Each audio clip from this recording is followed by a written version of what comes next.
तारी महान करी मंगल करियो महा ग्रंथ करण को का जाते मिले समाज सब पावे निज पद जी निज भाव सदा सुखल निज नो करो प्रकाश जे विधि भव दुख तरी करे छे सताना।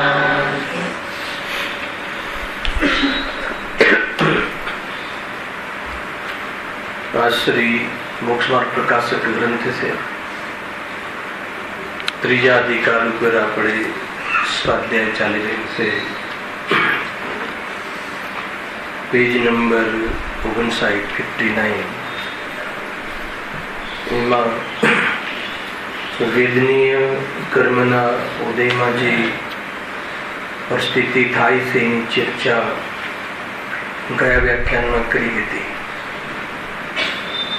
કે વેદનીય કર્મનું ફળ જે છે વેદનીય કર્મના નિમિત્તથી શરીરમાં એક ફળ આવે છે। શરીર માટે બાહ્ય પદાર્થોના માધ્યમથી પરિસ્થિતિ બને છે અને ત્રીજું એને સંયોગોની ઉપલબ્ધિ થાય છે। એના અંતર્ગત અસાતા વેદનીય કર્મ અને સાતા વેદનીય કર્મ। અસાતા વેદનીય કર્મમાં કેવી પરિસ્થિતિ બને છે એની ચર્ચા ઉદાહરણના માધ્યમથી પંડિતજીએ અહીંયા વિશ્લેષણ કર્યું। એક શબ્દમાં ફોર્મ્યુલા તો એ કહીએ કે શરીરમાં જો લખ્યું છે વેદનીય કર્મના ઉદયથી દુઃખ સુખના કારણનો સંયોગ થાય છે। કેવી રીતે? તો તેમાં કોઈ કારણ તો શરીરમાં જેવી અવસ્થા થાય છે, પછી કોઈ શરીરની અવસ્થાને નિમિત્તભૂત બાહ્ય સંયોગ થાય છે તથા કોઈ બાહ્ય વસ્તુઓનો સંયોગ થાય છે। ફોર્મ્યુલા છે।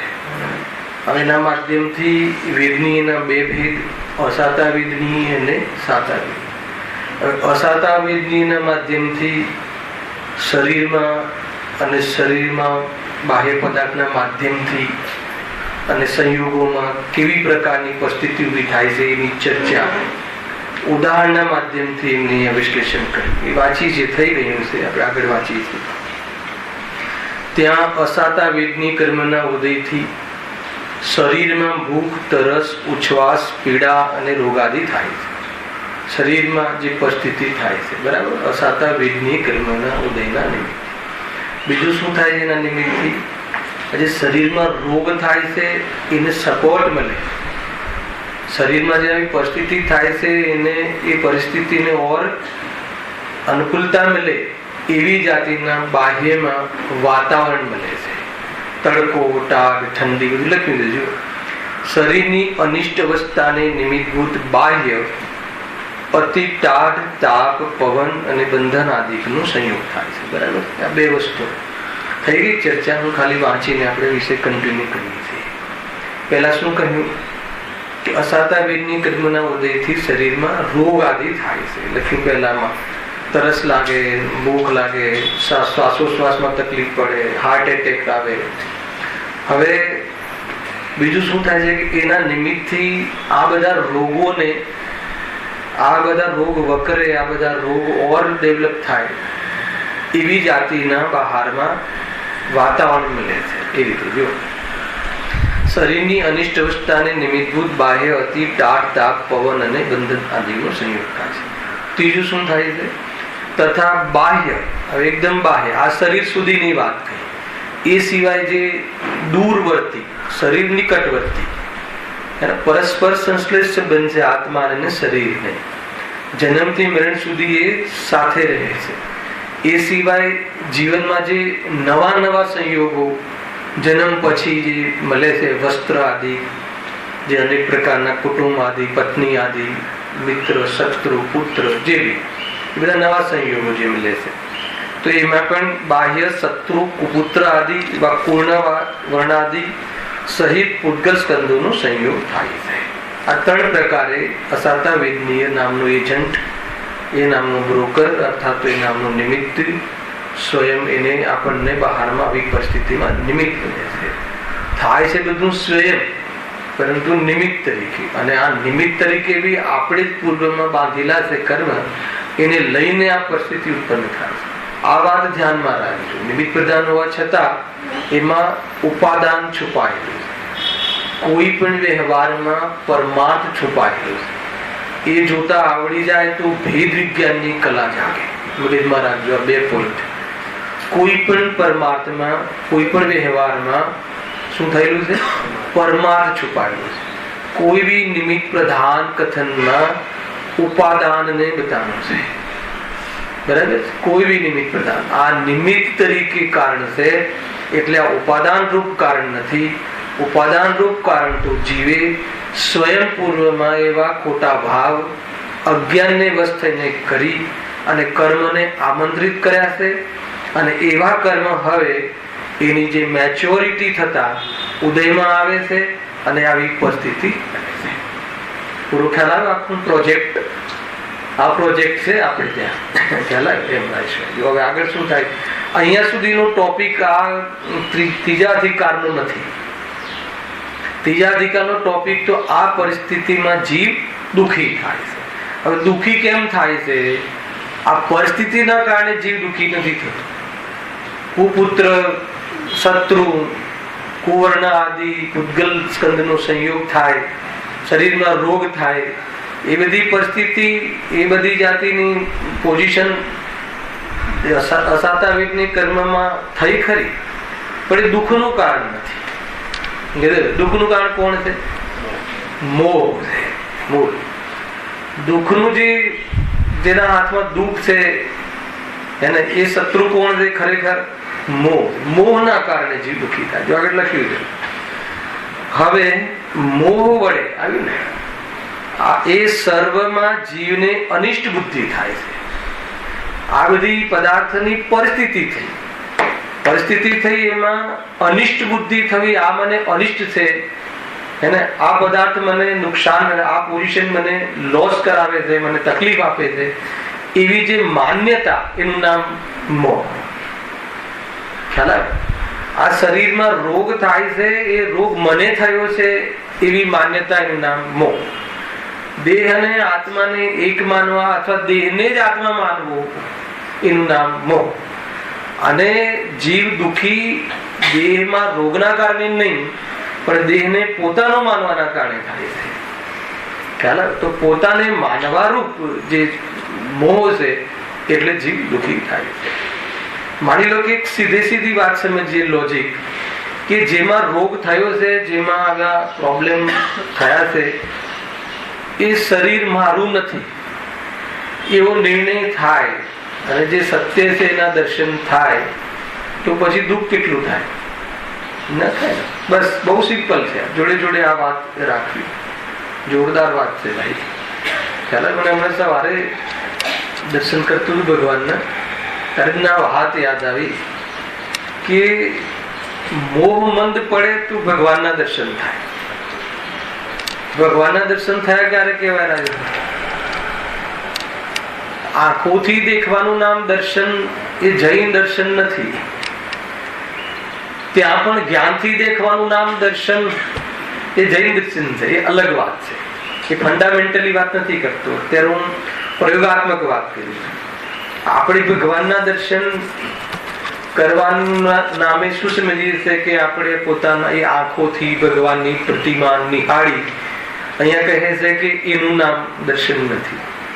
ભગવાનના વિતરાગ સ્વરૂપને જોઈ, ભગવાનના એ શાંત સ્વરૂપને, શાંત મુદ્રાને જોઈ, મન વચન કાયાની ચેષ્ટા જે છે એ એકરૂપ અર્થાત તો યથાર્થ શાંત ભાવે પરિણમી છે. એવી મુદ્રા, એવા શરીરના અંદરમાં બિરાજમાન જે પરમાત્મા પદ છે, આત્મા છે, વિતરાગતાને પ્રાપ્ત છે, એવા દર્શન થયા. ક્યારે કહેવાય? કે વર્તમાનમાં આપણને દેહ આદિ પ્રત્યે જે એટેચમેન્ટ છે, કર્તૃત્વ બુદ્ધિનું જે ભૂત છે, એ બધું શું થાય? ઢીલું પડે, ડાઉન થાય, તો આપણે ભગવાનના દર્શન કર્યા કહેવાય. બરાબર છે? અને ભગવાન આત્માના દર્શન કર્યા ક્યારે કહેવાય? બે અંતર છે કે નહીં? ક્યોંકિ મેં ખ્યાલ ભગવાન આત્માના દર્શન કર્યા ત્યારે કહેવાય કે મોહનો નાશ થાય, મિથ્યાત્વનો અભાવ થાય, ભ્રાંતિ છૂટી જાય. આ મૂળ વાત છે. અને હું અનાદિ અનંત પ્રત્યક્ષ પ્રતિવાસમય સકલ નિરાવરણ બોલીએ છે ને, પરમ પારણામિક ભાવ જેનું લક્ષણ છે એવો હું એક એકરૂપ દેહાદિ રૂપે થતો નથી, દેહની વચ્ચે રહેવા છતાં પણ એને મારે કોઈ સંબંધ નથી, એવી જાતિની દૃષ્ટિ જેને થઈ જાય. અને કશાય રહે પણ કશાયમાં સુખ નથી, કશાયમાંથી સુખ બુદ્ધિ છૂટી જાય, તો એને ભગવાન આત્માના દર્શન થયા કહેવાય. બરાબર છે? હવે ભગવાન આત્માના દર્શન થતા મોહ અર્થાત તો કશાયમાં સુખ બુદ્ધિ છૂટે છે. સાંભળ્યું? અને ભગવાન આત્માના દર્શન કરતા જ રહીએ તો કશાયનો અભાવ થઈ જાય છે. આ ત્રણ પોઝિશનોમાં આપણે ક્યાં ઉભા છીએ હાલ એ આપણે જોઈ લેવું. પહેલા સ્ટેજમાં હોઈએ તો પણ વાંધો નથી, એ શરૂઆત છે. અને જૈન મંદિરના માધ્યમથી જૈન પ્રતિમા, એના માધ્યમથી પંચ પરમિષ્ટિ, એના માધ્યમથી સાત તત્વ છે દ્રવ્ય, એનું સ્વરૂપ, એ બધું જાણ્યું. અને એ જાણ્યા પછી આપણને સુખના દુઃખના કારણોનો વિવેક ખ્યાલ, એ બધું આપણને જ્ઞાનમાં એવી જાતિનું પરિણત થાય. અને પરિણામ મોહમાં ઢીલા પડે તો શું કહેવાય? તો એને દેવ દર્શન કહે છે. બહુ જોરદાર વાત છે નવીનભાઈ. ભગવાનના દર્શન કરે અને અંદરનું પરિણામ જરા બી હલે નહીં, કઠોરતા રહે, તો એ જૈની કે જૈનેન્દ્ર ભગવાનના દર્શન કર્યા એમ કેવી રીતે કહેવાય? જરા પણ મતલબ કે અંદરના પાસ, બંધન પાસમાં એવી જાતિના જકડાઈને રહે, તો પછી ખાલી પ્રદર્શન થયું ને. એક પ્રદર્શન જો આવ્યા હોઈએ આપણે લૌકિકમાં, એ રીતે થયું. અહીંયા ને ત્યાં વચ્ચે કઈક સેતુ બંધાય તો જીવ અંદરમાં ઢીલો પડવું જોઈએ. એટલે આ વાત મુખ્ય છે. કારણ કે વાત તો દુઃખ સાથે સંબંધ મોહને છે, સુખ દુઃખ સાથે. મોહ તીવ્ર હોય તો દુઃખ ઘણું થાય, મોહ મંદ હોય તો આકુલતા ઓછી થાય, મોહ અભાવ થઈ જાય તો સાચું સુખ પ્રગટ થાય. બસ આ ફોર્મ્યુલા છે. આ સિવાય બીજે ક્યાંય ગડમથલ કે બીજે ક્યાંય પુરુષાર્થ કરવાની જરૂર નથી. બીજે ક્યાંય કશું કરશો તો એ કઈ સાથી થશે એમ નહીં થાય. એ સાતા વિદ્યામાં આગળ આવશે. વાત જુઓ શું કહે છે. હવે મોહ વડે સર્વમાં જીવને અનિષ્ટ બુદ્ધિ થાય છે. બરાબર? આ પરિસ્થિતિ તો થઈ, પણ દુઃખી કેમ થયું? અનિષ્ટ માન. આ પરિસ્થિતિ મને નથી જોઈતી, આ પરિસ્થિતિના કારણે હું દુઃખી થઈશ, આ પરિસ્થિતિના કારણે જ મને તકલીફ થાય છે. તો અહીંયા કહે છે કે મોહ થયો. હવે એમ થયું મોહના કારણે, હવે શું કરશે? જો જ્યારે એનો ઉદય થાય, શાનો ઉદય? એ અનિષ્ટ પરિસ્થિતિ. કોની અપેક્ષાથી અનિષ્ટ? અજ્ઞાનીની અપેક્ષાથી. ખરેખર અનિષ્ટ શું છે? અનિષ્ટ કઈ છે દુનિયામાં? કોઈ અનિષ્ટ વસ્તુ અને ઇષ્ટ વસ્તુ હોય તો બતાવો. બહુ વરસાદ આવે ને, બહુ અત્યારે એકદમ વાતાવરણ બધું ગંદુ થઈ ગયું ને, બધી વાસ મારે છે ને, તો આ બધો વરસાદ જે છે, આટલો બધો વરસાદ ઇષ્ટ છે કે અનિષ્ટ? તો થોડા દિવસ પહેલા તો વરસાદ માટે હે ને, તો વરસાદ આવવું એ ઈષ્ટ છે કે ન આવવું એ ઈષ્ટ છે? શું છે? રાગમાં કઈ ઠેકાના નથી. જેમ પેલો શરાબી ગણીમાં પત્નીને પત્ની બી કહે, પણ ક્યારેક પત્નીને માં પણ કહે ને માને પત્ની પણ કહે. એમાં મોહનું જે હે ને, મોહના નશામાં એ ઘડીમાં કહે કે વરસાદ સારો, ઘડીમાં કહે નહીં વરસાદ ખરાબ. ખરેખર સારું ખરાબ શું છે? મોહમાં બોલે છે ને, મોહમાં બકવાટ કરે છે જી. એ રીતે તો એ મોહના કારણે થાય છે. ખરેખર કોઈ અનિષ્ટ ઇષ્ટ નથી, પણ એની માન્યતા પ્રમાણે જે શરીરમાં દુનિયાની દ્રષ્ટિએ, લોક વ્યવહારની દ્રષ્ટિએ શરીરમાં નિરોગીપણું, બહારમાં અનુકૂળતાઓ, ભોજન આદિમાં વ્યવસ્થાઓ મળવી, એની વિરુદ્ધમાં જે પરિસ્થિતિઓ બને છે એને અજ્ઞાની શું સમજે છે? અનિષ્ટ સમજે છે. જ્ઞાની શું સમજે છે? ખ્યાલ આવે કે નહીં? જ્ઞાની પણ કર્મની ઓરથી વિચાર કરી શકે છે, તો એને બી છે તો આગમની દ્રષ્ટિએ તો એને પણ અસાતાનો ઉદય થયો, પણ જ્ઞાની એ પરિસ્થિતિમાં શું વિચાર કરે છે? ખ્યાલ આવે? આ પરિસ્થિતિમાં આ પરિસ્થિતિના કારણે હું દુઃખી નથી, આ પરિસ્થિતિના લક્ષ્યના કારણે હું દુઃખી છું, એમ જ્ઞાની વિચારે છે. અને અજ્ઞાની વિચારે છે કે આ પરિસ્થિતિના કારણે હું દુઃખી છું. હવે એમ કરી એમ વિચારે, તમને આપણને જે દુઃખનું કારણ ખબર પડી એ દુઃખનું કારણ મટાડવાનો ઉપાય કરીશું ને અનિલભાઈ? લોજિકલ તો આપણને એમ ભાષ્યું કે આ પરિસ્થિતિ દુઃખનું કારણ છે, એટલે આપણે પરિસ્થિતિ બદલવાનો પુરુષાર્થ કરીશું. જ્ઞાનીને એમ થયું કે આ પરિસ્થિતિમાં મોહ દુઃખનું કારણ છે, એ જ્ઞાની કહો, આત્માર્થી કહો, જ્ઞાની હોય તો ચારિત્ર મોહ લઈ લેવો, એને આ રાગ મને દુઃખનું કારણ છે, આ ઈચ્છા દુઃખનું કારણ છે, તો એ ઈચ્છા મટાડવા માટે ઈચ્છા રહિત આત્માની પાસે જશે. અને અજ્ઞાની આ પરિસ્થિતિના કારણે દુઃખી છે એમ માનશે, એટલે પરિસ્થિતિને બદલવા માટે અનેક જ્ઞેયો પાસે જશે, અનેક પદાર્થો પાસે આજીજી કરતો કરતો એકદમ જાણે હેને ભિખારી થઈને ઉભો રહેશે કે મારું આ કરી આપો, મારું કામ કરી આપો, મને એડમિશન આપો, હું આ કરો તે કરો, ને હું બરબાદ થઈ જઈશ, જેવી એમ પરિસ્થિતિ છે કે નહીં? આ થાય છે કે નહીં? તું અંતમાં તમારે આપણે બધાએ સુખી થવું હશે તો આ વેમાં આવવું પડશે. કયા વેમાં? મોહને તોડો, મોહની જંજીરમાં જીવ ફસાયેલું છે. એવી રીતે એકદમ લોજિકલ ટીપટોપ વાત છે, આ સમજમાં આવે એવી છે. જો અહીંયા લખ્યું કે પરિસ્થિતિ દુઃખી નથી કરતું, એમ પરિસ્થિતિ દુઃખી કરતું હોત ને તો આવી પરિસ્થિતિ તો જ્ઞાનીઓને બહુ વાર આવે છે, પરંતુ દુઃખી થતા નથી. એ લોજિક મળે છે. ખ્યાલ આવે કે નહીં? જ્ઞાનીઓનો ઇતિહાસ ગવાહ છે.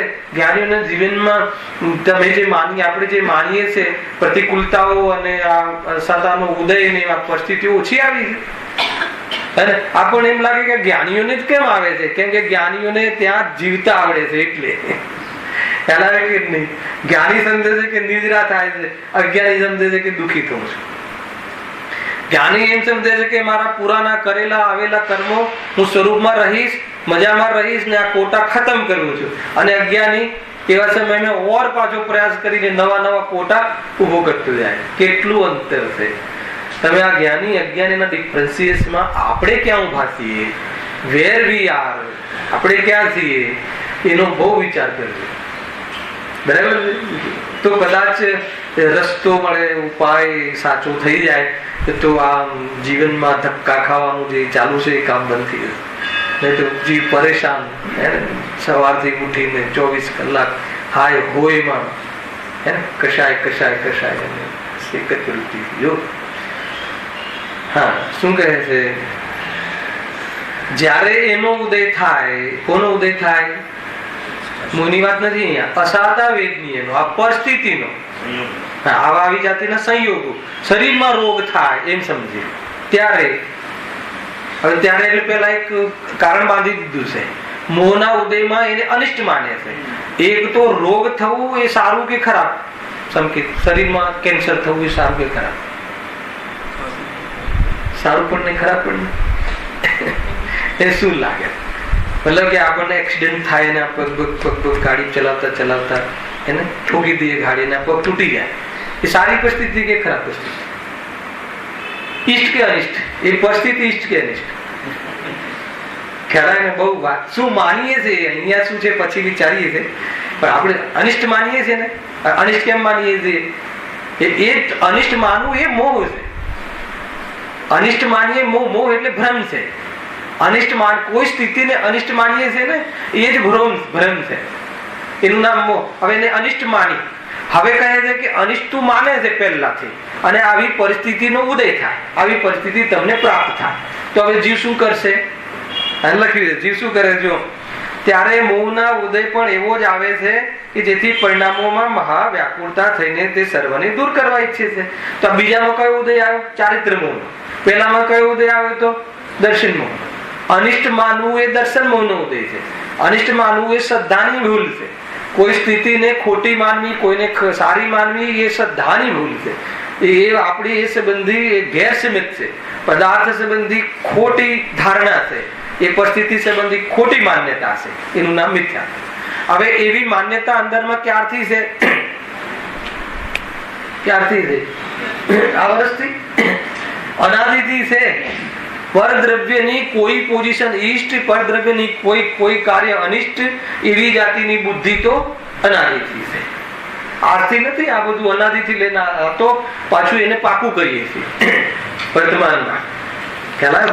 અને સ્વાધ્યાય કરે અને એ પાકું કરવાના બદલે એને ભૂલવાનો પ્રયાસ કરે અને સ્વરૂપ મળી જાય તો ભૂલ નીકળી જાય. બસ આ જ છે, આટલું જ છે પેકેજ. હવે ક્યાં આવે આપણે આગળ?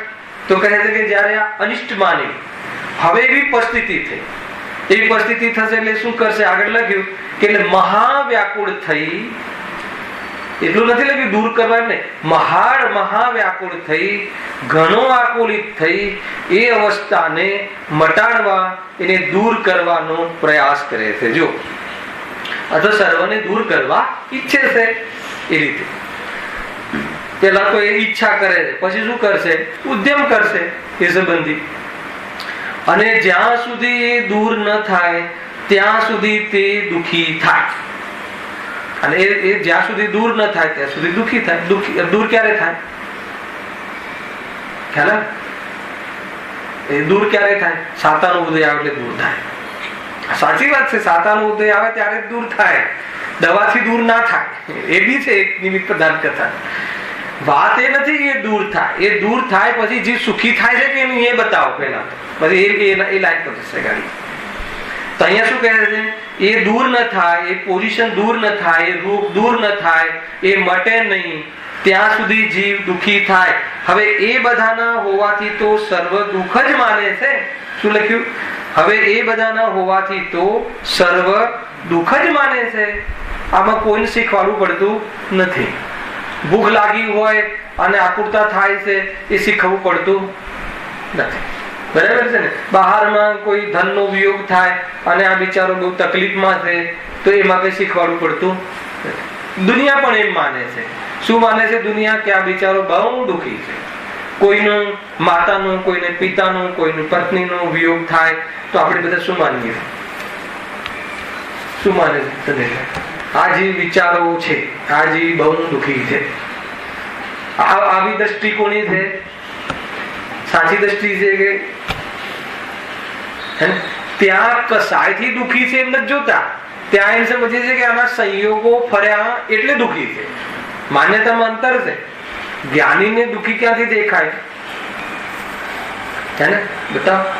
શ્રી રામચંદ્ર હે ને સીતાના વિયોગમાં દુઃખી થતા દેખાય છે તો એ સ્વયંને દુઃખી થતા જે દેખાય છે એ દુઃખનું કારણ શું માનતા હશે? શું માનતા હશે? બતાવ.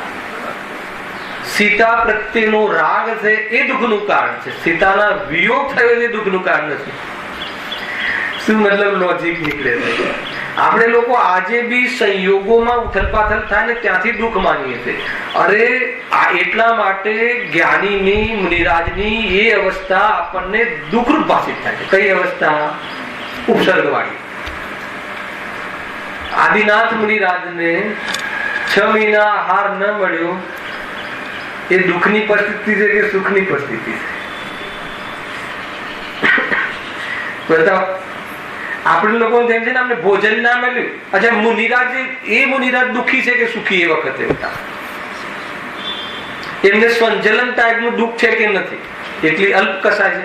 તો ભોજન ના મળ્યું એટલે દુઃખનું કારણ છે કે હજુ મને ભોજનનો ભાવ આવે છે એટલે દુઃખનું કારણ છે? શું અંતર છે? જુઓ તો ખરા.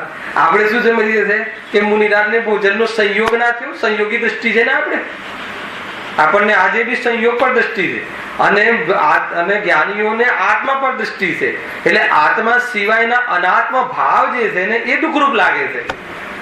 રાગદ્વેષ દુઃખરૂપ લાગે છે. આદિનાથ મુનિરાજ ને ભોજન નામ આપણને સાચું બોલ કેમ દુઃખી લાગે? અરે રે બિચારા મુનિરાજ 6 મહિનાથી આવે છે પરંતુ ભોજનનો આહાર નથી થતો. કેવી ભૂખ લાગી હશે કે પોતાને ભૂખ ખ્યાલ? મુનિરાજને દુઃખ તો થાય છે પણ મુનિરાજને સ્વરૂપમાંથી બહાર આવે છે ને તો કે આહારનો ભાવ જે આવે છે ને એ દુઃખરૂપ લાગે છે. શું લોજિક છે? શું અંતર છે? ડિફરન્સ શું છે? તો દુનિયામાં આ પરિસ્થિતિ જો દરેક કોઈ બી જીવને ધંધામાં નુકસાન જાય છે તો આપણને જીવ કેવો લાગે? તમને ખબર છે દુઃખી છે? અરે એ જીવ ત્યાં ભેદ જ્ઞાન કરતો હોય ને મજા કરતો હોય, તમને થોડી ખબર છે. આપણને તો સંયોગથી જોવાની આદત છે ને. અને અસાતા વેદની કર્મના ઉદયમાં આવી પરિસ્થિતિ ઉભી થાય છે અને એ દુઃખમાં નિમિત્ત કારણ છે, દુઃખનું પરમાર્થ કારણ નથી. એ સમયે કોઈ એને અનિષ્ટ માને તો દુઃખી થાય, અને એ પરિસ્થિતિમાં અનિષ્ટ ના માનતો હોય કેવી રીતે દુઃખી થાય? અરે એ જીવને તો ઓર વૈરાગ્ય આવે છે. અરે રે કે આ સંસારમાં શરીર મળે છે, એ શરીરને આટલું લક્ષ કરવાથી એને ચાટવાથી શું લાભ છે? અરે એ તો સ્વયં અશુદ્ધતાનો રોગનો પિંડ છે. એના તરફથી વિરક્તિનો ભાવ આવી જાય કે ના આવી જાય. પોતાના નવદ્વારમાંથી મળ વહે તો એને કોઈ પણ સ્ત્રીનું શરીરમાં કેવી રીતે રાગ આવે? પોતાના સંયોગમાં રહેલા શરીરથી એની અશુચિનો જ્ઞાન થાય કે ના થાય? તો દરેક જે જીવને શરીરનું પ્રાપ્તિ છે એને અંદરમાં મળ સિવાય બીજું શું હોઈ શકે? અગર શરીરમાં મળનું સ્વરૂપ દેખાય તો એને ભોગવવાથી સુખ મળે છે, બુદ્ધિ કેવી રીતે ટકે? આખી ખ્યાલ આવે બ્રહ્મચર્ય આવશે ને જયારે આપણે 10મું ધર્મ જે આવશે 9-10 ધર્મ, તો એની અંદર ઓર ખુલાસા બહુ જોરદાર છે. બહુ આપણને એવું લાગે કે કેવી રીતે બ્રહ્મરૂપી આત્મામાં લીન રહેવાય. તો આ રીતે દરેક વસ્તુનું યથાર્થ ધ્યાન કરી અને ઉપયોગ ત્યાંથી નીકળી જાય, અર્થાત તો રમવાનું છોડી દે અથવા એવી જાતિના ભાવ મટી જાય, ધર્મ થઈ જાય. ખરેખર કઈ વિશેષ કોઈ જાતિની કોઈ આમાં આપણે દુનિયામાં તો કેટલી હાય હોય કરીએ છીએ એક વસ્તુને પામવા માટે, અને એના માટે આપણે ભોજન છોડીએ છીએ, એના માટે લગ્નના ઘરના અવસરો છોડીએ છીએ, એના માટે બધું છોડીએ છીએ. પોતાના ઘરના મરણ પ્રસંગને હોય તો નહીં યાર તારે પરીક્ષા છે આજે નહીં આવતો એ પણ છોડીએ છીએ. પોતાના આત્મા માટે એક વાર પણ આ બધું છોડવા અથવા રાગ છોડવાની વાત કરીએ છીએ તો કે નહીં? ખ્યાલ આવે? તમને એમ કહીએ કે રાજેશભાઈ બહુ જોરદાર પ્રસંગ છે, એક શિબિર રાખી છે અને ત્યાં વિશેષ ચર્ચાઓ અને આત્મકલ્યાણ થઈ જાય એવી જાતિના અનુભૂતિના વિષય છે, અને એ દિવસે તમારા ઘરમાં પ્રસંગ હોય તો તમે છોડો કે ના છોડો પ્રસંગને? ખ્યાલ આવે કે નહીં? બતાવો.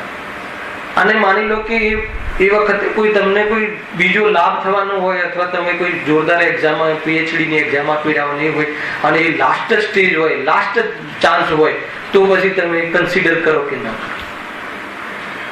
ઘરના બધાને કન્વિન્સ કરો કે ના કરો કે નહીં? બહુ વિચાર કરવા જેવું છે ભાઈ.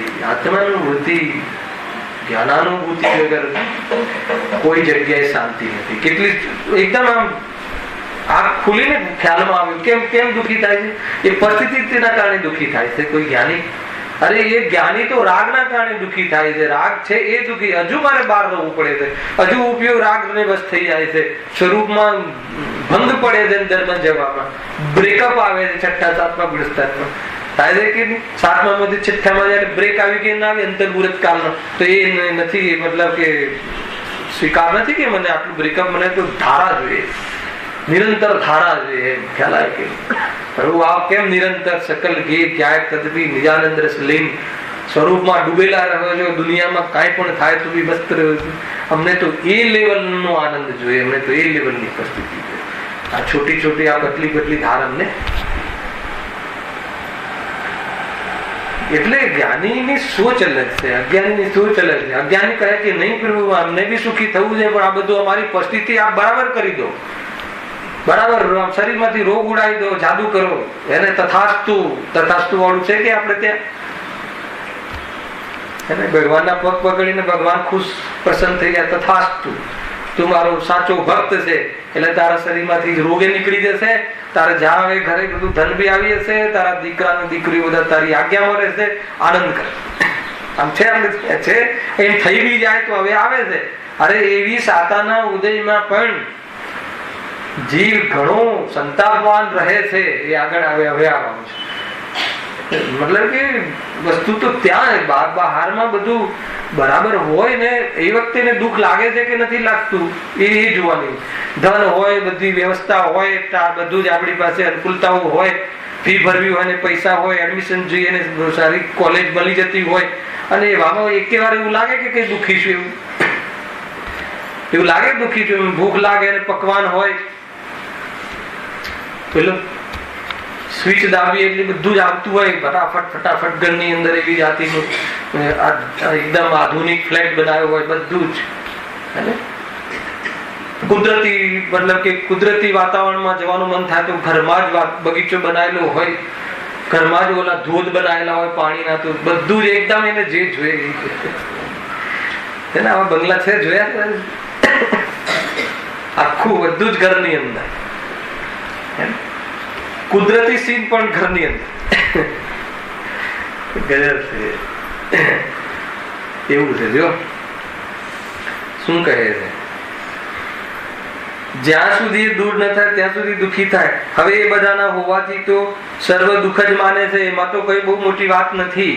પરંતુ અહીંયા આચાર્યદેવ કહે છે, આચાર્ય કલ્પ પંડિતજી કહે છે, શું કહે છે કે સાતાવેદની કર્મના ઉદયમાં પણ બહારમાં બધું બરાબર હોય ત્યારે પણ જીવ હે ને મોહના કારણે દુઃખી થાય છે. ત્યાં પણ એ પરિસ્થિતિના કારણે સુખી થઈ જાય છે નહીં, એ તો સુખરૂપી ભ્રમ છે. અને એ વખતે પણ એ બહુ ચિંતિત ને આકુલિત કેવી રીતે રહે છે એની ચર્ચા હવે આજે પ્રારંભ કરીએ છીએ. વળી સાતાવેદનીય કર્મ હે ને, આ કર્મનું નામ જે કર્મ જ છે. અઘાતી કર્મમાં બે ભેદ પડે છે, એક પુણ્ય પ્રકૃતિ અને એક પાપ પ્રકૃતિ. તો પુણ્ય પ્રકૃતિનો ઉદય માનો કે વેદની હોય તો સાતા અસાતા, નામ કર્મ હોય તો શુભ નામ અશુભ નામ, આયુ કર્મ હોય તો શુભ આયુ અશુભ આયુ, બીજું કયું રહી ગયું ગોત્ર. તો એમાં બી શુભ ગોત્ર ને અશુભ ગોત્ર, નીચ ગોત્ર ને ઉચ્ચ ગોત્ર, જે બે છે કે નહીં બે જાતિના. તો એ પ્રકારે બે પરિસ્થિતિઓ ઉભી થાય છે. કોઈ પ્રોબ્લેમ નથી, કોઈ મતલબ કે કોઈ ક્ષુદ્ર ને ત્યાં જન્મે એટલે દુઃખી નથી, ખ્યાલ આવ્યો? એને પોતાનું કુટુંબ ને પોતાનું એક સ્થાન માને તો દુઃખી છે. પોતાને આત્મા એ જીવ ત્યાં પોતાને આત્મા માને તો એનું દુઃખ ત્યાં રહે જ નહીં. અચ્છા નરકમાં તો છોડો, નરકમાં પેદા થાવ, નરકમાં પેદા થાવ તો નરકમાં પેદા થવું એ દુઃખનું કારણ છે. નરક દુઃખનું કારણ છે. બહુ જ સ્થૂળ કથન છે. નરકમાં દુઃખ છે, નરકમાં દુઃખ છે. નરકમાં દુઃખ છે કે મોહમાં દુઃખ છે? સ્વર્ગમાં સુખ છે? બતાવો, સ્વર્ગમાં સુખ છે? સ્વર્ગમાં જેટલા બધા છે બધા સુખી છે કે સમ્યક દર્શનમાં સુખ છે? આખું વિચાર કરજો. આપણે જે સોચીએ છીએ એ જ ગલત છે. બહારમાં માપ કાઢીએ છે ને, નરકમાં ના શરીર કપાય ને અહીંયા તો થોડુંક આટલી સહન થતું નથી, અને ત્યાં સહન કેવી રીતે થશે? તો ત્યાં સહનન બી એવા હોય, ચિંતા નહીં કરતા જવું હોય તો. અરે ખુમારી હોવી જોઈએ પ્રભુ. કદાચિત કોઈ એવા કર્મના કારણે, એવા આયુ કર્મના બંધના કારણે નરકમાં જવું પડે તો બી વાંધો નથી. કેમ કે પ્રભુ દેહ અને આત્મા ભિન્ન છે, એ અમને દેખાઈ ગયું છે. જે તૂટે ફૂટે છે દેહ છે અને આત્મામાં એનું જ્ઞાન થાય છે, અને જ્ઞાન થાય છે એ પણ જ્ઞાયકથી એકરૂપ છે. અમને તો કોઈ પડી નથી. એ પ્રમાણે અંદરમાં જે રહે તો નરકમાં કપાતા શરીરના સંયોગમાં પણ પરિસ્થિતિમાં પણ કેવું રહે? સુખી રહે. અને સ્વર્ગમાં ટીપ ટોપ વિમાનો, હા તે બધું જ હે ને, અનેક દેવો સેવામાં, દેવોની સેવામાં દેવો. પહેલા કે નહીં, દેવોના બહુ ભેદ છે. સ્વર્ગના પણ 16 ભેદ છે ને, એમાં દેવોના પણ બહુ ભેદ છે ને બધા અનેક પ્રકારના. આ દેવ, અસુર દેવ ને, આ દેવ ને, જ્યોતિષ દેવ ને, ઘણા દેવ. એમાં જે નીચલી જાતના દેવો હોય છે ને, એનો રોલ ખબર છે તમને કોઈ? તો ત્યાં કઈ હાથી ઘોડા ત્યાં નથી હોતા રાઈટ. પણ માનો કે કોઈ સૌધર્મ ઇન્દ્રને એમ થાય કે હાથી લઈને જવું છે આપણે, હાથીની સવારી કરવાનું પરિણામ આવે તો જે નીચલી જાતિના જે દેવો હોય ને હાથીનું સ્વરૂપ, હાથી બનવું પડે એ ટાઈપનું હાથી બની જાય. વિકરી શરીર હોય છે, વિકરી, અને એના ઉપર બીજો દેવ બેસે તો એક દેવ ઉપર એક દેવ બેસે તો નીચેના દેવની શું પરિસ્થિતિ થતી? વિચાર તો કરે કયો સુખી દેવગતિમાં, હે ને? અને આમે ત્યાં તો જેલસી બહુ હોય છે. ધનનો કોઈ પ્રોબ્લેમ નથી, બહારમાં બધું બહુ હોય છે, પણ એકબીજાથી બહુ જલે. આદત જલવાની છે ને, સંયોગોથી માપ છે ને જીવની દ્રષ્ટિમાં. આની પાસે વધારે સંયોગ, આની પાસે ઓછા સંયોગ, તો ત્યાં પણ સંયોગોમાં વધઘટ હોય છે. સૌધર્મનો રૂઆબ અલગ હોય છે, દરેક ઇન્દ્રનો લાડુ એનો રૂઆબ અલગ હોય છે. ત્યાં પણ બધું જ છે. સંસારમાં એવું નથી, ત્યાં એ લેવલનું હોય છે, અહીંયા આ લેવલનું હોય છે, પણ ત્યાં પણ બધું જ છે. હેડ કોઈ હોય ને પછી એના તાબામાં રહેવાનું ને બધું જ ચાલે. સ્વતંત્રતા તો આત્મદર્શન સિવાય ક્યાંય નથી. સમ્યક દર્શન માત્ર એક છૂટવું હોય તો જો વળી સાતા વિધની કર્મના ઉદયથી શરીરમાં અરોગીપણું, એને અહીંયા લખ્યું કે દવા લેવાથી શરીરમાં અરોગીપણું, કસરત કરવાથી શરીરમાં અરોગીપણું છે. એવું તમારે છે મારા છપાઈ જેવું એને બતાવ. અસાતાવેદની કર્મ, સાતાવેદની કર્મના ઉદયમાં શરીરનું અરોગીપણું છે. જો બળવાનપણું ઇત્યાદિ થાય છે. આ પરિસ્થિતિ થાય છે શરીરની ઈષ્ટ અવસ્થાને અને બરાબર શરીરની ઈષ્ટ અવસ્થાને નિમિત્તભૂત બાહ્ય ખાન પાન આદિ વા રુચિકર પવન આદિકોનો સંયોગ થાય છે. પછી શું એને હવા પાણી પણ એને અનુકૂળ મળે છે અને એનો જન્મ જ એવી જગ્યાએ થાય છે કે એવી એવા વાતાવરણમાં, એવી જાતિના એન્વાયરમેન્ટમાં કે ત્યાં એને શરીરમાં રોગ જ ના થાય. ખ્યાલ આવે કે નહીં? એવી જાતિનો કોઈને એવા પુણ્ય હોય. એક તો શરીરમાં રોગ નથી થતો, બીજું શરીરમાં રોગ ન થાય એવી જાતિની શુદ્ધ હવા વિધાઉટ પોલ્યુશન. હે ને? આપણે તો કરોડો ખર્ચીને રોગ લઈએ છીએ, પેલા અરબો ખર્ચીએ છીએ અને પોલ્યુશનની વચ્ચે રહીએ છીએ. જમીન ખુલ્લી હોય, દેશમાં મોટા મોટા ઘર હોય, હેને, તબિયતને અનુકૂળ વાતાવરણ હોય એવી જગ્યાએ જવાનું કોને ગમે છે આજકાલ? પૂછજો તમારા દીકરાઓને કે ભાઈ દેશમાં બહુ જોરદાર બંગલો બનાવે છે ને ટીપટોપ છે અને વાતાવરણ બી નહીં, ત્યાં એકદમ પોલ્યુશન રહિત વાતાવરણ અને લોકોના પરિણામો પણ ઘણા ભદ્ર જવું છે. તો કે ના, અમને તો આ તોડફોડ વાળી, આ ધામ ધમાલ વાળી, આવી જિંદગી જ ગમે છે. કોણ શું કરે? ગમે કે ના ગમે? બોલો દર્શન જવું છે? પૂછી લો. અહીંયા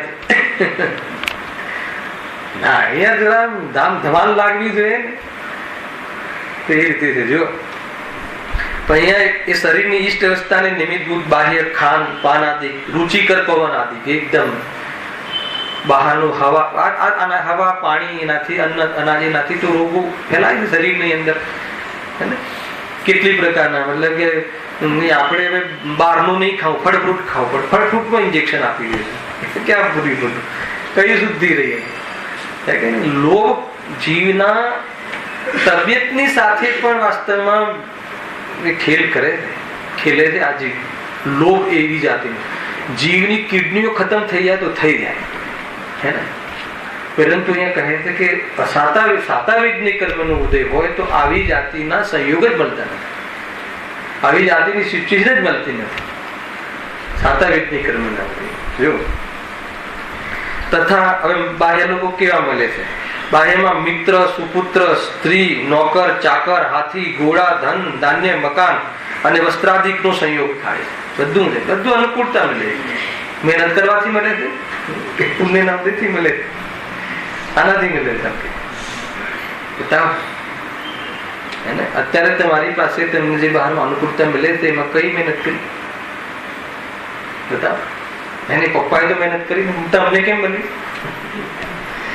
અને પપ્પા પણ મહેનત કરી કે દીકરાના નામે લખાવતા જાય. 5 લાખ વધ્યા, દીકરાના નામે FD. 10 લાખ વધ્યા. અરે મહેનત તમે કરો છો, પેલા મળતું જાય છે. કયું ગણિત છે? ન્યાય જીતુભાઈ હલાયો. અને પાપનો ઉદય હોય તો આપણા પાપનો ઉદય હોય તો આપણા ફાધરને પુણ્યના ભાવ આવે. આ બધું ટ્રસ્ટમાં આપી દેવું છે. શું ખેલ છે, શું ખેલ છે! જો એને બધું જે ધન છે ને, ધર્મેશભાઈ બિલ બનાવજો, બધું આ બધું મારે શિબિરોમાં એમાં ખર્ચવાનું છે. એક પાઈ પણ દીકરાને નથી આપવાની. હવે એ શું થયું? દીકરા માટે શું થયું? કદર છે કે નહીં? બધું પુણ્યના ઉદયથી બહારમાં ગોઠવાયેલું છે. નહીં તો પછી આ પુણ્યના ઉદય કરવું જોઈએ ને, આ બધું પુણ્યના ઉદયથી મળે છે. એટલું લઈને નહીં જતા, 10 મિનિટ બાકી છે. એને કોઈ એમ લઈને જાય ને, વાત તો સાચી છે, પુણ્યના ઉદયથી મળે છે. તો આ તો એક તો મહેનત કરવાનું બી મટી ગયું, ખાલી પુણ્ય જ કરવા. વાત એમ નથી. પુણ્યના ઉદયથી ભલે મળે, પરંતુ તું એમાં સુખી નથી થતો. એમાં તું મોહના ઉદયના કારણે એમાં પણ દુઃખી થાય. વાત એ છે. બહારમાં આવી અનુકૂળતાઓ ને નિરોગી શરીર ને બધા મિત્ર ને પુત્ર આદિ એકદમ આપણું આજ્ઞા ચિંતન જે કહીએ કરે બધા અનુકૂળતા. કઈક આમ અવાજ સંભળાય આપણા ઘરમાં ને બધા દોડી આવે પોતાની કાર અને રૂપિયા બેગો લઈ લઈને બધા આવી જાય કે ના આવી જાય? તો શું થયું? એ પરિસ્થિતિ તો ટળી ગઈ ને. દુઃખ મટ્યું, ભય મટ્યો. ઓબ્લિગેશન લીધું એના અંતર્ગત તને ઓર બધી નવી જાતિની ફાઇલો એટેચ થાય છે, ખબર છે ને? અરે ભાઈ, ખરેખર દુનિયામાં કોઈ ચીજની જરૂર ના પડે એ સિવાય બાકી કોઈ સ્વાધીનતા ક્યાં હોય શકે? કોઈ ચીજની જરૂર જ ના પડે અને કોઈ ચીજની જરૂર ના પડી શકે એવું જીવન જીવવાની કલા છે. કોઈ કહે કે ચલો માની લીધું કે કોઈ ચીજની જરૂર ના પડે, પણ જરૂર પડે છે ને, તો કે ના પડે એવી એક જાતથી એ પ્રકારનું જીવન, એવી વિદ્યા શીખીને એવું જીવન જીવી શકાય? નથી જીવી શકાતું. જેની પાસે કોઈ ચીજની કમી નથી આ બાહ્ય સામગ્રીની, હેને, જેને તમે કહો કે આ બધું ચીજ હોય તો સુખી રહેવાય, એ લોકો એવા જીવો પણ એ તરફનો રાગ છોડી અને એવું જીવન, નિરપેક્ષ જીવન. અરે હું તો કહું છું એ બધી ચીજો છે, માન લો રાજેશભાઈ, હું તમને લોજિક આપું, પણ અવલંબન લઈ અને એનું માનો કે તમારી પાસે ઘણી ચીજો છે, પણ પછી ખાવાનું તો આધીનતા પરાધીનતા ખરી કે નહીં? અરે ખાધા પછી એ માફક આવવું કે ના આવવું એ બી પરાધીનતા કે નહીં? હે ને? અને એ બધી પરાધીનતા કેટલી? પણ કોઈ ચીજની જરૂર જ ના પડે એવો કોઈ માર્ગ હોય તો બતાવો. એવો માર્ગ છે જૈન ધર્મ, વિતરાગ ધર્મ, એ એકમાત્ર એક માર્ગ છે. ખ્યાલ આવે કે નહીં? બધું હોય, ચલો ગાડી હોય, આ હોય, તે હોય, પણ પેટ્રોલ ભરાવવું પડે, ઉભા થવું પડે, ચલાવવી પડે, આવવું પડે, આ બધું છે કે નહીં પરાધીનતા? અને હર સ્ટેજમાં આકુરતા છે કે નહીં? હર સ્ટેજમાં વિકલ્પ છે કે નહીં? હર સ્ટેજમાં ભય છે કે નહીં? હર સ્ટેજમાં એ સંબંધી લક્ષ્ય છે કે નહીં? બતાવો તો એ આકુરતા છે કે નહીં? બતાવો. અને ગાડી લઈને, ટોપ ગાડી લઈને ગયો હોય છોકરો, તું પાછો ના આવે ત્યાં સુધી ચિંતા કે નહીં? અરે મોહ છોડ્યા વગર જીવ મરતો જ નથી. એ નક્કી કર્યા વગર તું ગમે એટલી પ્રોટેક્શન થી મોકલ, એને મિલિટરી રાખ 10 જેટલી આ બધી આવે છે ને, તો બી હર શરીર મિલિટરી રાખવાનું નામ જ ભય છે. બાજુમાં એટલી જાતિના બહારમાં 10 શું નવી આપે સિક્યોરિટી, મોદીને આટલી સિક્યોરિટી અને આટલી સિક્યોરિટી અને આટલી સિક્યોરિટી, અનેક પ્રકારની સિક્યોરિટી હોય છે ને. એ જીવ કેટલો આકુલિત રહેતો હશે. આજુબાજુમાં એને આમ જોવું હોય, કઈ આમ સ્વતંત્રતાથી કઈ ખાવું હોય, એને તો બી ખાઈ ના શકે. વિચાર તો કરો, એ કયું જાતનું સુખ છે? આમ આદમી જયારે ઘરમાં આમ આદમી વગર બંધને રહી શકે છે, એવું એ તમને એમ લાગે કે આને તો કેટલું પ્રોટેક્શન છે, સરકારે કેટલી સહાય આપી છે. એ જીવને એમ લાગે કે હર સમય જાણે હું પાંજરામાં બંધાયેલો હોઉં. ફિલિંગ તો જોયે નહીં. ફિલિંગ નો તો વિચાર કરો તો કેવી રીતે સુખી હોઈ શકે?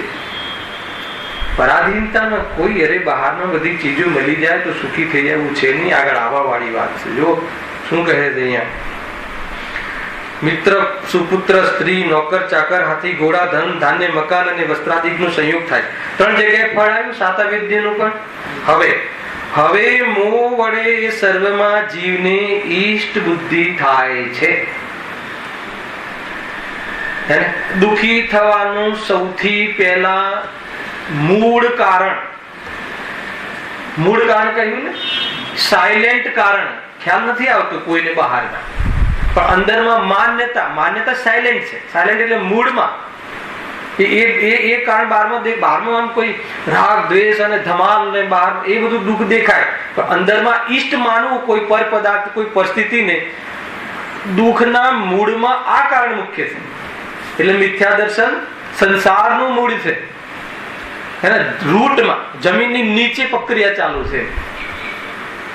પછી એ તો એ મૂળમાં ભૂલ છે. પછી ઝાડ તો સંસારનું મોટું થાય જ ને, પણ મૂળને કાપો ને પહેલા, એને ઈષ્ટ માનવાનું છોડ ને, પછી બહારમાં જોઈએ. ખ્યાલ આવે કે નહીં? એનું ડેવલપમેન્ટ જમીનની નીચે થાય. જમીન નીચે એટલે બહારમાં ખ્યાલ ના પડે. બહારમાં બહુ બધું હોય અને એમાં હું ઈષ્ટ માનતો હોય, એ મને પોતાને ખબર હોય અને સર્વજ્ઞને ખબર હોય. બે જણની ખબર હોય. બાકી બધાને થોડી ખબર હોય. કોઈ સમ્યક દ્રષ્ટિ જીવ હોય તો એમાં ઈષ્ટ બુદ્ધિ ના પણ માનતો હોય ને, બધું હોય બી ખરું, પણ કોઈને હોય અને અંદરમાં એમાં ઈષ્ટ બુદ્ધિ માને, સૌથી પહેલા દર્શન મોહ, શ્રદ્ધાની ભૂલ, એ પરિસ્થિતિ મારે સુખની પરિસ્થિતિ છે. હવે તો મજા છે. શું મજા છે? હવે એટલી બધી મજા છે ને અનિલભાઈ, બધું જ બરાબર થઈ ગયું, રોગ જતો રહ્યો, આજે તે છોકરાઓ છોકરીઓ પરણી ગઈ, છોકરાઓ બહુ આવી ગઈ, ઘરમાં દીકરાને પણ દીકરો આવી ગયો, બધું. હવે કઈ વાતનું મારે દુઃખ છે? આ પરિસ્થિતિને ઈષ્ટ માની બરાબર સેટ પણ થઈ ગયું છે, વેપાર આદિમાં ધન બધું પડી રહ્યું, બધું એકદમ અપ ટુ ડેટ છે, હે ને? અપ ટુ ડેટ છે. હા સાહેબ, આ શું માનસ જી, હવે અમારે કોઈ જાતનું દુઃખ છે જ નહીં, કોઈ પ્રોબ્લેમ જ નથી. પ્રોબ્લેમ નથી. સમ્યક દર્શન થયા વગર પ્રોબ્લેમ રહિત કોઈ હોઈ શકે? સ્વપ્નના ભેદ વિજ્ઞાન વગર કોઈ તકલીફ વગરનો હોઈ શકે? ના હોઈ શકે. ધ્યાન રાખજો. હું તો એમ કહું છું કે ઉપરથી આ જીવ સાચા સુખની શોધ અને સમાપ્ત થઈ ગઈ, જેને બાહ્યમાં ટેમ્પરરી કોઈ પરિસ્થિતિમાં એને સંતુષ્ટ થઈ ગયો, તો હવે હું મંદિર જાઉં ને સ્વાધ્યાય કરું ને આ બધું જુદું છે, આત્મા કમાઈ શકતો નથી, દેહ અને આત્મા ભિન્ન છે, તિજોરીના પૈસા અને આત્મા બે ભિન્ન છે, એમાંથી સુખ નથી આવતું, એવી વાતો સાંભળવી ગમે એને? અને એવી વાત એવી સભામાં જાય ખરો? એટલે હવે સાચા સુખની જે શોધ કરવાનું એને સૂઝે, તો સૌથી મોટામાં મોટું એને નુકસાન તો એ છે કે સાચા સુખની શોધ કરવાનું ચૂકી ગયો. જીવ સાતાના ગેનમાં પડ્યો રહે છે અંત સુધી, અને છેલ્લે આ બધું છૂટવાનું આવે ને, અરે આ તો છૂટી રહી છે ને, તો કે છૂટું જ હતું, એ માન્યું નહીં, અભ્યાસ કર્યો નહીં, હવે તું રો. સમજમાં આવે ભાઈ? બહુ સિમ્પલ છે પણ બહુ ગંભીર વાત છે. સમયસારનો સાર છે. આમાં તમને એમ લાગતું હશે કે નહીં તમે આ ગાથા ચલાવો, છઠ્ઠી ગાથા ચલાવો, અમને તો ભારે ભારે શબ્દોમાં મજા આવે છે, નથી પ્રમત ને નથી અપ્રમત, તો આમાં કેમ મજા નથી? આ એ જ વાત છે, સરળ ભાષામાં છે. ખ્યાલ આવે કે નહીં? આપણે એ બી ચલાવીને જોઈશું, જોઈએ એ ચલાવીને સમ્યક દર્શન થાય છે કે નહીં. એમ 10 લક્ષણ પૂર્વમાં એ ચલાવીશ, કઈ વાંધો નહીં. નિશાનની માધ્યમથી ચલાવે, બધી એક જ વાત છે. ભાષામાં ફરક છે, શૈલીમાં ફરક છે, ઉદાહરણોમાં થોડું અંતર પડે છે, વસ્તુ તો એક નહીં. ખ્યાલ રાખજો. હવે મોહ વડે સર્વમાં જીવને ઈષ્ટ બુદ્ધિ થાય છે, હે ને? મોહ પાછો ત્યાં મોહ ના હોય તો કોઈ પ્રોબ્લેમ નથી. એને આજે આવ્યું હતું બહુ જોરદાર બોધ પાવડીમાં આવ્યું હતું કે નહીં? નિંદા અને પ્રશંસા, અલાભ અને લાભ બધું આવ્યું હતું ઘણું. એમાં સમતા રાખે છે, બંને સમાન લાગે છે. પાપનો ઉદય ને પુણ્યનો ઉદય એ લખી દો. નિંદા પ્રશંસા, કોઈ નિંદા કરે એ પાપનો ઉદય ને કોઈ પ્રશંસા કરે પુણ્યનો ઉદય. બંને ઉદયો મુનિરાજ ને સમાન લાગે. સમાન એટલે શું? બે જ છે. અરે બંને ઉદયોમાં મુનિરાજ સમતા રાખે છે, કે પાપનો ઉદય ઉદયમાં છે, પુણ્યનો ઉદય એ બી ઉદયમાં છે, મારામાં કાંઈ નથી. એવી બુદ્ધિના કારણે મુનિરાજ બંને પરિસ્થિતિઓમાં પણ એમનું એટીટ્યુડ, એમનું વર્તન વિતરાગ સિવાય અન્ય હોઈ શકતું નથી. નિંદા કરવા વાળાને શ્રાપ આપે અને પ્રશંસા કરવા વાળાને વરદાન આપે એવો માર્ગ નથી. આ ખ્યાલ આવે કે નહીં? એવો માર્ગ નથી. આપણે શું કરીએ છીએ? એ જ કરીએ છીએ નાના પાયા પર પણ. આ દુકાન ચલાવીએ છીએ ને, આપણી કોઈ પ્રતિકૂળતામાં બહારનો કોઈ એવું દેખાતું નહીં, એનું આ જજું નહીં, તે જજું નહીં, આ થજું, અને થોડોક હેલ્પ કરે, આને કોઈ તકલીફ, તું કોણ? કહેવા વાળો કોણ? કરવા વાળો કોણ? સમજ? સમતાથી વિતરાગ એટીટ્યુડ, એનું આચરણ વિતરાગ, એનું નામ પ્રવજ્યા, દીક્ષિત. ખ્યાલ આવે કે દીક્ષિત શબ્દ શાની સૂચના છે ખબર છે? દીક્ષિત એટલે અનુસરણ, દીક્ષિત એટલે આચરણ, અને શિક્ષિત એટલે જ્ઞાન. પહેલા શિક્ષિત થાય અને પછી એ પ્રમાણે દીક્ષિત થાય, એ પ્રમાણે અનુસરણ કરે. દેહ અને આત્મા ભિન્ન છે એવું વૈરાગ્યમય, અને એ પ્રમાણે શિક્ષિત થાય. શિક્ષિત થાય એટલે ખબર છે? શ્રદ્ધા. શિક્ષિત એટલે જાણકારી નહીં, શિક્ષા નહીં, શિક્ષિત શબ્દ ખ્યાલ આવે કે એ સમજ્યો, જાણ્યું એટલું નહીં, જાણી અને એ પ્રમાણે શિક્ષિત થઈ ગયો, પ્રતીતિ કરી, પ્રતીતિ બી થઈ ગઈ, વિશ્વાસ બી આવી ગયો, તો દેહ પ્રત્યે હવે આસક્તિ રૂપ આચરણ ન જોવા મળે. એનાને સંબંધી કપડા પહેરાવાનો ભાવ નહીં, જયારે કપડાથી હું ભિન્ન છું એને, તો એવી પ્રમાણે એનું જે આચરણ, એનું નામ પ્રવજ્યા, એનું નામ ત્યાગ, એનું નામ દીક્ષા, એનું નામ અનુકરણ, એનું અનુચરણ, એનું નામ ચારિત્ર, એનું નામ સ્થિરતા. આટલા બધા શબ્દો છે. આ ગાથા બુદ્ધ પાઉડની ચાલી ને 46મી ગાથા એ રીતે ઘણી બધી વાતો છે ભાઈ. જો હા, હવે શું છે? મોહ વડે એ સર્વમાં જીવને ઈષ્ટ બુદ્ધિ થાય એટલે આવી ગયા. હવે જ્યારે એનો ઉદય થાય, કોનો ઉદય થાય? સાતા વેદની આવી પરિસ્થિતિઓ થાય ત્યારે પછી શું થાય? ઈષ્ટ માન્યું હોય એટલે શું થાય? ત્યારે મોહનો ઉદય પણ એવો જ આવે કે ટ્યુનિંગ છે. આ વેદની અને મોહને બંનેને નિમિત્ત નૈમિત્તિક સંબંધ થાય. પહેલા ત્યાં પણ બે કર્મ વધ્યા. મોહનો ઉદય પણ એવો જ આવે કે જેથી પરિણામોમાં તે સુખ માને, એમાં એને મજા પડે, એને આ બધું સારું છે. મોહ પણ એવા પરિણામ બી વારે આ બધું બરાબર છે અમારે. અને પછી અચ્છા એવું થાય એટલે શું કરે? એ સર્વની રક્ષા ઈચ્છે.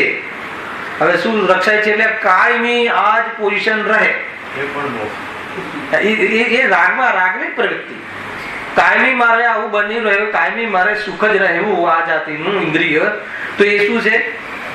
રાગ છે. એ પણ રાગ છે, મોહ છે. એ સર્વની રક્ષા ઈચ્છે છે. પછી તથા જ્યાં સુધી તે રહે ત્યાં સુધી સુખ માને છે. એમ નથી લખ્યું જ્યાં સુધી ત્યાં એ રહે ત્યાં સુધી સુખ રહે છે, એમ નથી. પેલા અને આગળ શું લખ્યું છે? જ્યાં સુધી એવી પરિસ્થિતિ રહે ત્યાં સુધી દુઃખ થાય છે, મોહથી દુઃખ થાય છે. ત્યાં અહીંયા એને સુખ માને છે, દુઃખને સુખ માને છે. આ તો ઓર ખતરનાક વાત છે. એ સુખમાં આભાસ એ વાસ્તવમાં દુઃખ છે.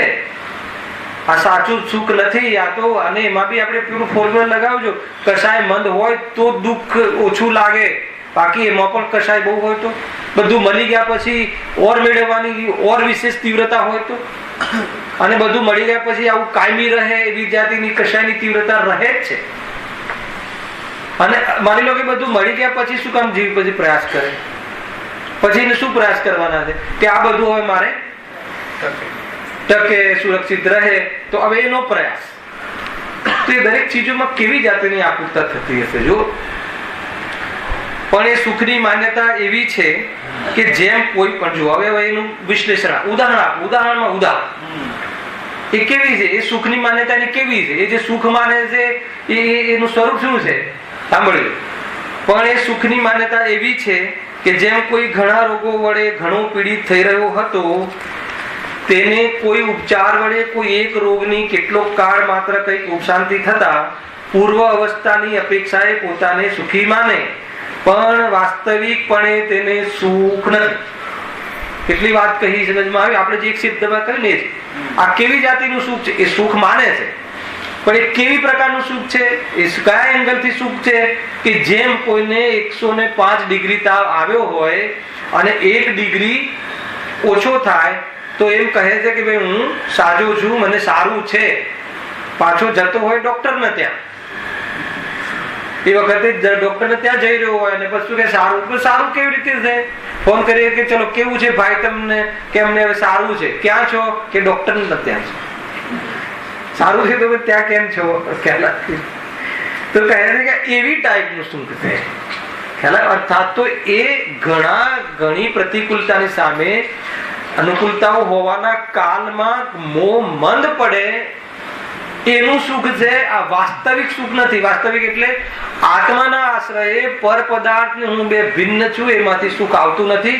એવી દ્રષ્ટિ કરીને કોઈ પદાર્થ હોય તો એ શું અને ના હોય તો એ શું, બંને પરિસ્થિતિમાં સમતા ભાવે રહીને જે સુખ પ્રાપ્ત થાય એવું સુખ તને આ નથી. આ તો છલશે તને. આયુષ્ય સમાપ્ત થશે ત્યારે જશે, અસાતાનું સાતામાં ફરી જશે ત્યારે જશે, અને તું પાછું દુઃખી થઈ જઈશ. એ બધી વાતો હજુ આવા વાળી છે. આગળ જો લખ્યું છે. હા છે ને, ઓલી ઘડિયાળમાં ટાઈમ છે ને? હા, ત્યાં મેચ નથી. તેમાં આ જીવ ઘણા દુઃખો વડે ફરીથી એક રોગની કેટલીક કાળ માત્ર કંઈક ઉપશાંતિ થતા પૂર્વ અવસ્થાની અપેક્ષાએ પોતાને સુખી વાને પણ એ વાસ્તવિકપણે તેને સુખ નથી. તેમાં આ જીવ, હવે આ ઉદાહરણ થયું, એ તો ઉદાહરણ થયું. હવે આ અહીંયા સિદ્ધાંત. તેમ આ જીવ ઘણા દુઃખો વડે ઘણો પીડિત થઈ રહ્યો હતો. પહેલા ઘણી પીડિત થઈ રહ્યો હતો. તેને કોઈ પ્રકારે કોઈ એક દુઃખની કંઈક કાળ પૂરતી કિંચિત ઉપશાંતિ થતા પૂર્વ અવસ્થાની અપેક્ષાએ પોતાને સુખી કહે છે. અપેક્ષિત સુખ છે આ. પૂર્વમાં ઘણો દુઃખી હતો એની અપેક્ષા એ સુખ છે, પણ આ સુખ નથી. ખરેખર તો સુખ જ નથી. ખરેખર તો સુખ નથી. ખરેખર શું છે? આ ભ્રમ છે. સુખનો ભ્રમ છે. હા, સુખાભાસ છે. કહે છે ગુરુદેવશ્રી કહે કેમ કહેતા હશે? બહુ કરોડપતિ હોય, અરબપતિ હોય, સભામાં બેઠો હોય, પછી શું કહે? બિચારો ઘણો દુઃખી છે. આમ કહે. આપણને એમ લાગે કે કોઈ ભિખારીને કહે તો બરાબર છે. આ 6 મિલનો માલિક એને એના મંદિરમાં પોતે બંધાયું છે એને, અને ગુરુદેવ સભામાં કહે છે કે બિચારો ઘણો દુઃખી છે. કેમ ઘણો દુઃખી છે? કરે આને તો આ બહારમાં સંપત્તિ છે ને, એમાં સુખનો ભ્રમ થઈ ગયો છે, એમાં સંતુષ્ટ થઈ ગયું છે. અરે એમાં ઈષ્ટ માની છે, અને એ એનો ઈષ્ટ છે નહીં, આત્મા ઈષ્ટ છે એનો. કહેવાય કે નહીં? તો કહે છે કે આ પરિસ્થિતિ ટેમ્પરરી છે, આ પોઝિશનો છે, આ સ્વરૂપ નથી, બદલાશે. અને હોવા છતાં પણ અહીંયા બેઠા છતાં પણ મગજમાં કેટલા જુવાળ ચાલે છે. એને આ બધું કર્યું છે, અત્યારે બરાબર ચાલી રહ્યું છે કે કોઈ આ ઓફિસર આવ્યો હશે, કે કોઈ આ થયું હશે, કે કોઈ આ થયું હશે, કેટલી હજુ આકુરતા અને બધું. એને કોઈ મતલબ કોઈ કોમ્પ્યુટર દેખાઈ ગયો એ દિવસે બોમ્બે ની અંદર, તો અંદરમાં એ પ્રવચનમાં એ ત્યાં જ હશે. તો કેટલો પરેશાન છે કે આ જીવ જ્યાં સુધી આથી ભેદ વિજ્ઞાન નથી સુખી કઈ રીતે થાય, એની ચર્ચા આપણે કાલે ઓર વિસ્તારથી કરીશું. વિષય એક સ્ટેપ બાય સ્ટેપ આગળ વધશે. બહુ આનંદ આવશે અને ખ્યાલ આવશે કે આપણે ક્યાં ઊભા છીએ, અને હવે આપણે પુરુષાર્થ કરવા માટે કઈ રીતે આમાં વર્તવું જોઈએ, અને આપણે સંતુષ્ટ થઈને આપણે આપણું હિત કરી રહ્યા છીએ. બહારમાં કોઈ બહુ પુણ્યનો વૈભવ હોય તેમાં સંતુષ્ટ થવા જેવું નથી. ખરેખર તો જળ વૈભવ છે, આત્માનો જે ચેતન વૈભવ છે, નિજ વૈભવ છે, એના દર્શન કરી લેવા